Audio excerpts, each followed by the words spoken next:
Well, you got your wish. Offense did a little better.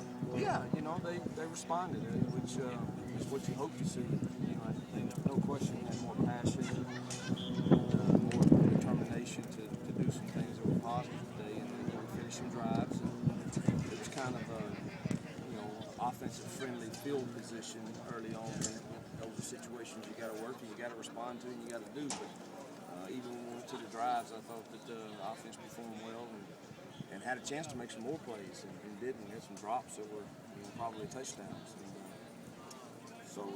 we had a couple of blown protections that I thought we were going to have open people down the field. So, it was real good. Proud of the offensive staff and the way those guys responded to yesterday's beatdown. And now it's good to go back and forth. That's what good teams do, I'm sure. And I know the defense will respond. They won't be happy with the performance today. They'll come back. We'll have some back and forth next week, I'm sure. Huge key for you is staying ahead of chains. Yeah. What you did today, you feel like?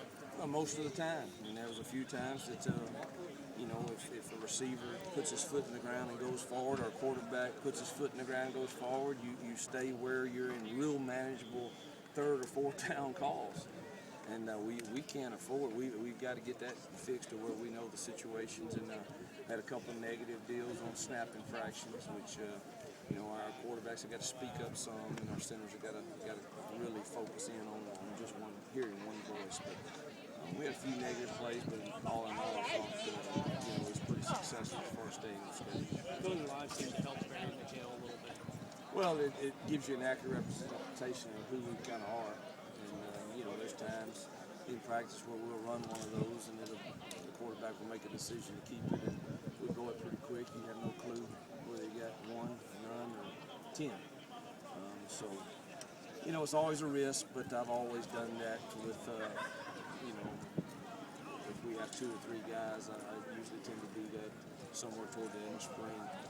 Each year. I don't really do that a lot in the fall, but in the spring, I think it, and some of it had to do with how poorly we looked yesterday, and I had a feeling that we could get some quarterback runs out of Barry and McHale and make us more successful. What have been thought about